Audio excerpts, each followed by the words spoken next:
नेता चुप रहते हैं, समाज मौन हो जाता है। ये मौन ही सबसे बड़ा अपराध है, क्योंकि इससे पाप बिना प्रतिरोध के बढ़ता है। ये हिंदू, मुसलमान, सिख या ईसाई का मुद्दा नहीं, ये इंसानियत का मुद्दा है। गाय को मारने वाले सिर्फ कानून का उल्लंघन नहीं करते, वे भारत की आत्मा को चोट पहुंचाते हैं। एक गाय कटती है तो उसकी कराह आकाश में गूंजती है और उसे भगवान सुनते हैं।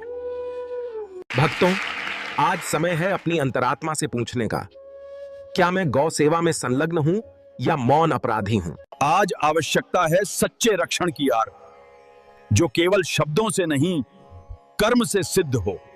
अगर हम हर गली, हर गांव में एक भी गाय को बचा लें, उसकी सेवा करें, तो वो भी बहुत बड़ा पुण्य माना जाएगा। सिर्फ सरकारों के भरोसे मत रहिए। अगर समाज खुद आगे बढ़े तो हर गांव में गौशालाएं संभव हैं।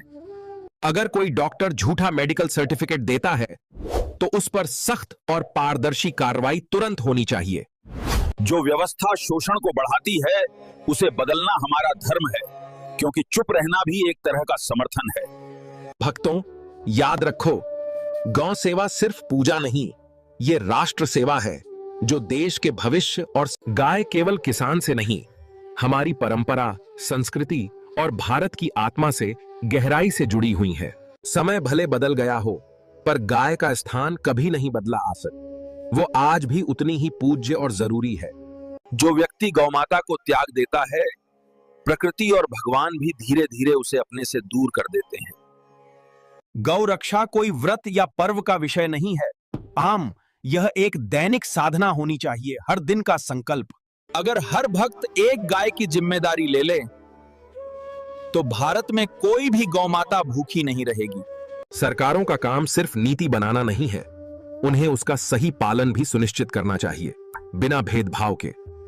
गौमाता की सेवा सिर्फ धर्म नहीं सिखाती, वो हमें करुणा, सह अस्तित्व और त्याग का वास्तविक अर्थ भी समझाती है। भक्तों, याद रखो, गौ सेवा सिर्फ पूजा नहीं, ये राष्ट्र सेवा है जो देश के भविष्य। गाय को कोई वोट बैंक न समझे पा, वह हमारी संस्कृति की सांस है जो हमें आज भी जीवित और जोड़े हुए हैं। आज अगर हम नहीं जागे तो आने वाली पीढ़ी पूछेगी, आपने अपनी मां को तड़प कर मरने क्यों दिया? सोचिए, क्या हम उस समय अपनी संतान की आंखों में आंखें डालकर सिर उठा पाएंगे? जो व्यक्ति अपने धर्म और उसकी रक्षा के लिए नहीं खड़ा होता, वो धीरे धीरे खुद भी समाप्त हो जाता है। गौ माता की रक्षा कर